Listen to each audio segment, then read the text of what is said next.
Question 1. Tout appareil capable de s'élever et de circuler dans l'espace aérien est A. Un aéronef, B. Subit des forces de portance et de traînée, C. Possède obligatoirement un moteur, D. Est piloté depuis l'intérieur de son cockpit. La réponse à cette question est la réponse A. En effet, tout appareil capable de s'élever et de circuler dans l'espace aérien va être un aéronef, soit un aérodyne ou un aérostat. Cependant, cet aéronef ne va pas forcément subir des forces de portance et de traînée, car si on prend le cas de la montgolfière, elle va subir les forces qui sont le poids, une force verticale dirigée vers le bas. Elle va subir également une poussée qu'on appelle la poussée d'Archimède, qui elle va être verticale dirigée vers le haut. Et il y aura également à prendre en compte ce que l'on appelle une force ascensionnelle. Donc l'aéronef ne subit pas toujours des forces de portance et de traînée. D'ailleurs, il ne possède pas forcément un moteur. Le cas aussi ici de la montgolfière ou encore du planeur. Le pilotage ne se fait pas forcément depuis l'intérieur du cockpit. Il pourrait s'agir tout à fait d'aéromodélisme et donc le pilote va piloter son aéronef depuis le sol. Donc la réponse à cette question est donc bien la réponse A. Est un aéronef.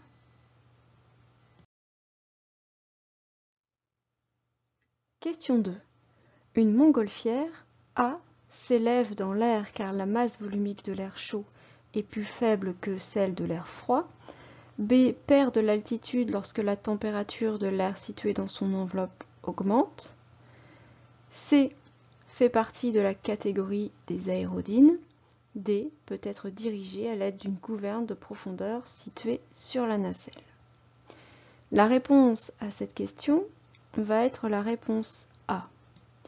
En effet, une montgolfière va s'élever car l'air chaud qui est dans l'enveloppe de la montgolfière va avoir une masse volumique moins importante que celle de l'air froid qui va entourer l'enveloppe.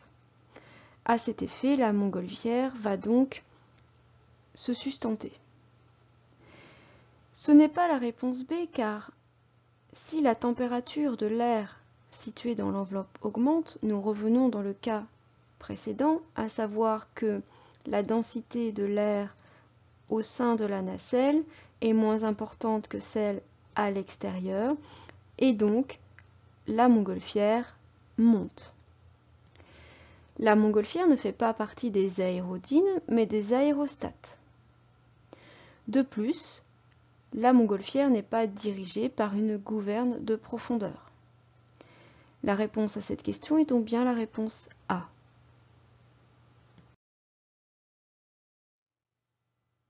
Question 3. Le vol d'un lanceur de type fusée commence par A. Une phase centrifuge, B. Une phase tractive, C. Une phase propulsée, D. Une phase balistique.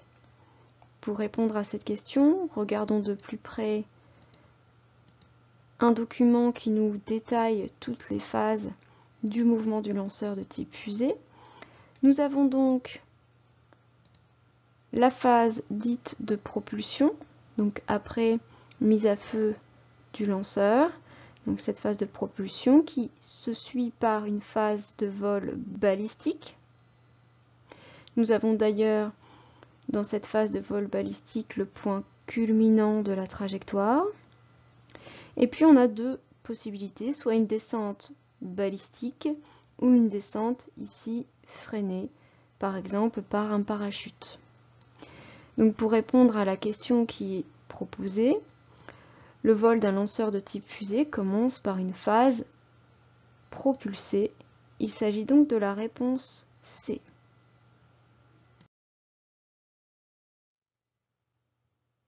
Question 4. La description correcte de l'aéronef représentée ci-contre est A. Aile médiane, dièdre positive et empennage en V. B. Aile basse à dièdre positive et dérive surélevée. C. Aile basse à flèche positive et empennage en V.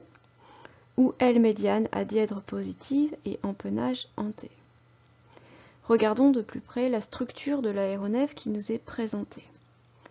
Nous avons donc des ailes qui sont ancrées sur le fuselage. Ici, elles sont caractérisées comme ailes médianes. Nous avons également un dièdre positif, c'est-à-dire que si j'étudie l'angle entre les ailes et l'horizontale, je me rends bien compte ici que j'ai un angle.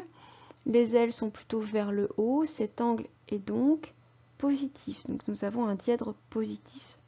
En ce qui concerne l'empennage, c'est-à-dire ce que l'on observe donc à l'arrière de l'avion, donc les parties fixes ici et mobiles, nous avons donc une structure qui ici est en V. Donc nous avons un aéronef à aile médiane, dièdre positif et empennage en V. La réponse à la question est donc la réponse A. Je reviens très rapidement sur la notion de flèche positive.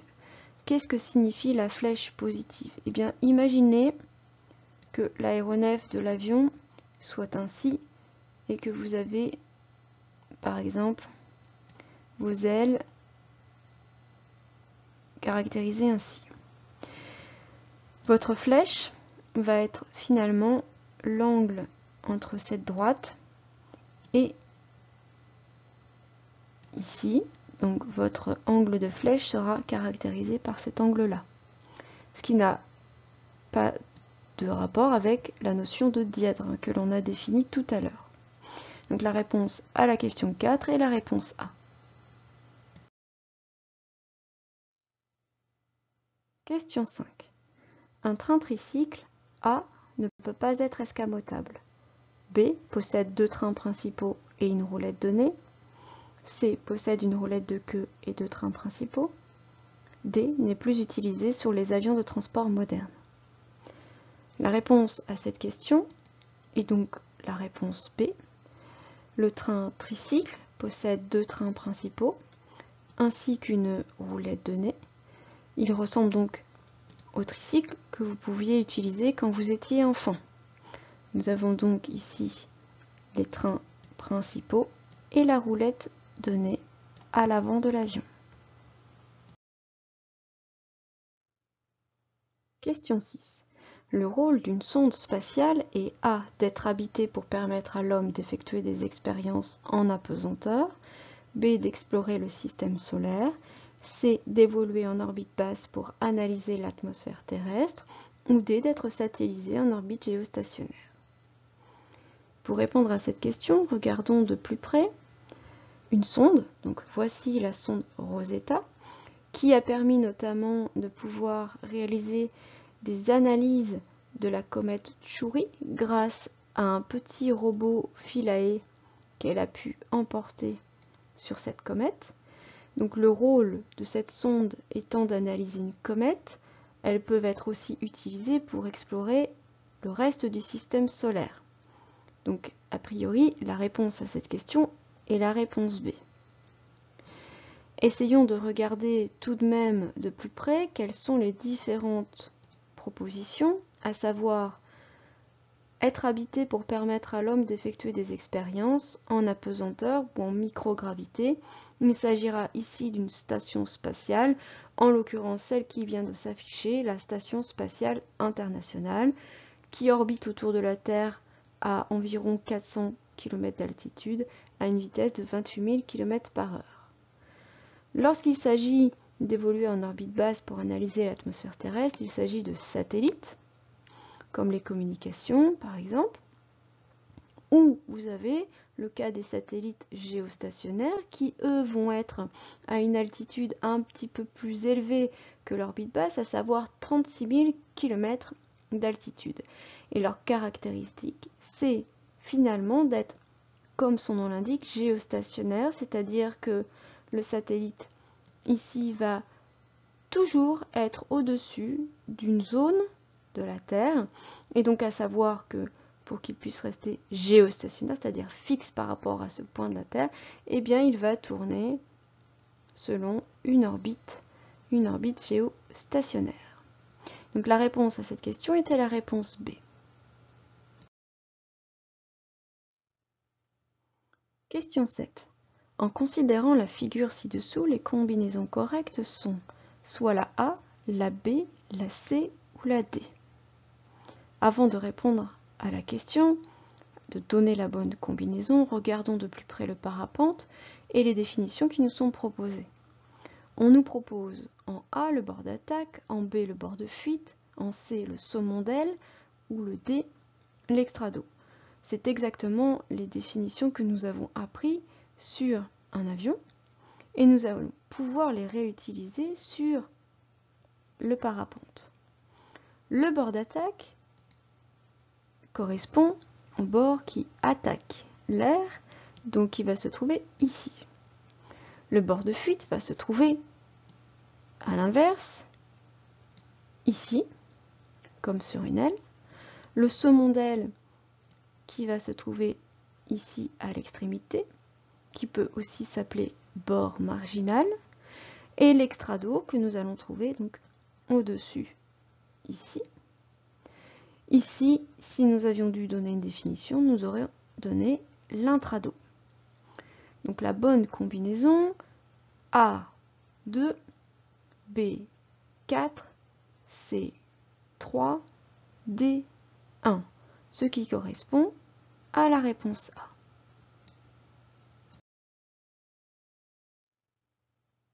Question 8. On appelle emplanture de l'aile A, la partie située à la jonction aile-fuselage, B, le dessous de l'aile, C, la partie la plus fine d'une aile, D, la partie extrême de l'aile, encore appelée saumon. L'emplanture de l'aile est la jonction entre l'aile et le fuselage. Il s'agit ici de la réponse A.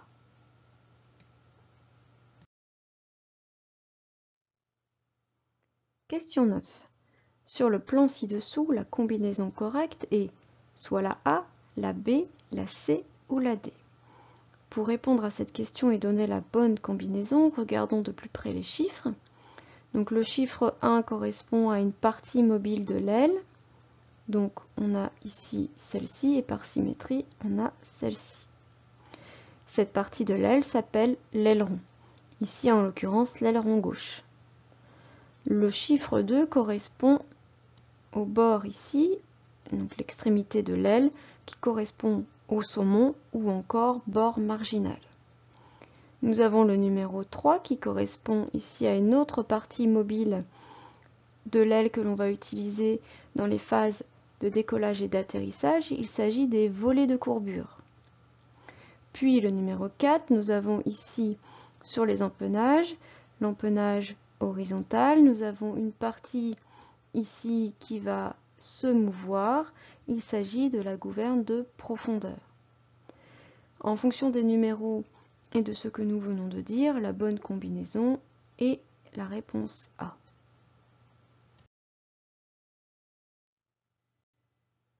Question 10.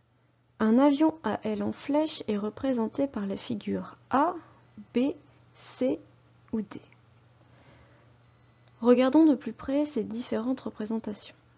La première représentation ici correspond à une aile que l'on appelle une aile delta. La représentation B correspond ici à ce que l'on appelle une représentation en flèche. La représentation C ici représente ce que l'on appelle une aile gothique. Et la représentation D correspond à une aile elliptique. La réponse à la question est donc la réponse B.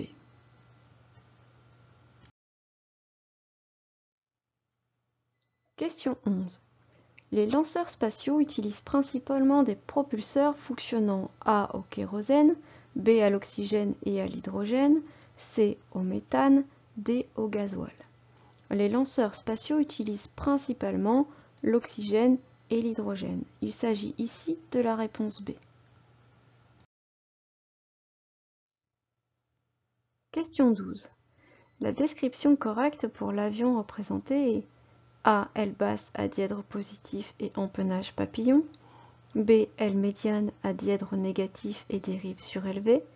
C. Aile médiane à dièdre positif et empennage cruciforme. Ou D.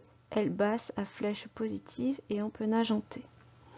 Nous pouvons constater que l'aile est une aile médiane, que nous avons également au niveau de l'empennage un empennage qui est dit cruciforme.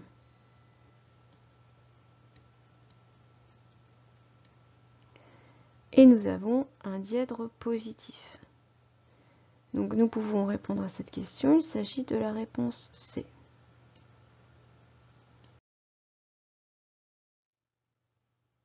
Question 13. Quelle est la mauvaise classification? A. Aérodyne non motorisée, deltaplane planeur. B. Aérostat, parachute ballon dirigeable. C. Engins aérospatiaux, lanceurs fusées. D. Engins spatiaux, satellites sondes. La réponse à cette question est la réponse B. En effet, le parachute ne fait pas partie des aérostats, mais des aérodynes. Question 14. Un saumon d'aile est A. La jonction entre l'aile et le fuselage. B. Une pièce en forme de poisson qui sert à équilibrer l'aileron. C. L'extrémité de l'aile, appelée aussi bord marginal. D. Une pièce renforcée de l'aile qui sert de marchepied.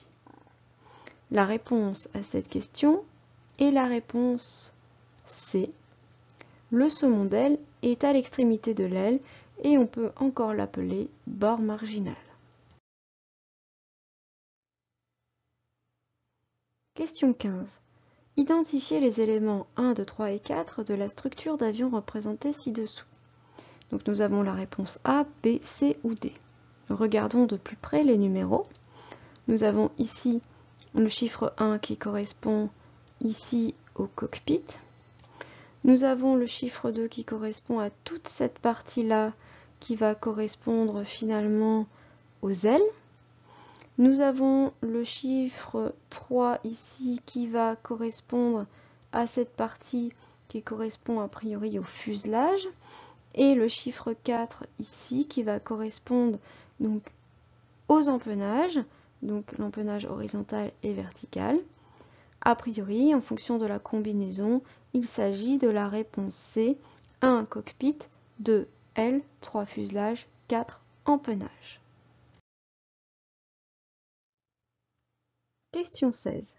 Le dirigeable fait partie de la famille des A. Aérodyne, B. Engins spatiaux, C. Aérostat, D. Engins aérospatiaux. Le dirigeable fait partie de la famille des plus légers que l'air, donc des aérostats. Réponse C. Question 17. Un satellite qui tourne autour de la Terre exactement 24 heures, placé à une altitude de 36 000 km et qui reste toujours au-dessus du même lieu, s'appelle A. un satellite espion, B. un satellite GPS, C. un satellite quantique, D. un satellite géostationnaire.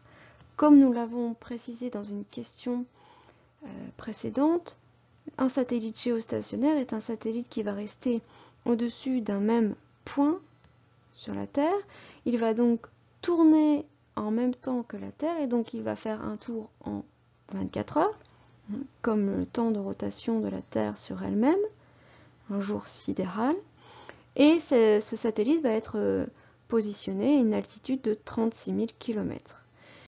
Il s'agit donc d'un satellite appelé géostationnaire. Il s'agit de la réponse D.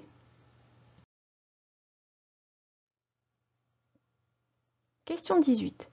La soupape qui permet l'évacuation de l'air chaud pour faire descendre un ballon est placée A sur la première couronne, B sur la deuxième couronne, C à la base de l'enveloppe, D au sommet de l'enveloppe. Regardons de plus près à quoi ressemble un ballon. L'air chaud va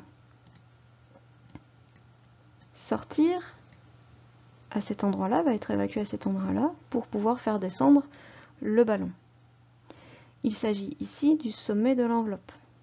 Nous n'allons pas faire sortir, faire évacuer ici l'air chaud à partir de la base de l'enveloppe.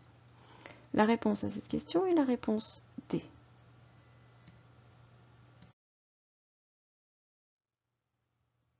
Question 19. Sur un parapente, la liaison entre les élévateurs et l'aile est assurée par A des ficelles, B des suspentes, C des lignes, D des cordelettes. Pour répondre à cette question, regardons de plus près à quoi correspond un parapente. Donc nous avons la partie ici qui s'appelle la partie sellette. Nous avons donc la voilure avec ce que l'on appelle ici le cône de sustentage et en haut la voile. Nous avons ici les lignes de suspentage, donc qui se déclinent en ligne A, ligne B, ligne C, ligne de commande. La liaison entre les élévateurs, ici, et l'aile, donc ici, ou la voile, c'est assuré par des suspentes, des lignes de suspentage. La réponse à cette question est donc la réponse B. Question 20. Un empennage dit canard, A remplace les ailerons, B est situé à l'avant de l'avion, C est synonyme d'un empennage en V, D est situé à l'arrière de l'avion. Un empennage canard correspond à cette structure à l'avant de l'avion, n'est pas synonyme d'un empennage en V, n'est pas situé à l'arrière de l'avion et ne remplace pas les ailerons. Il s'agit donc de la réponse B.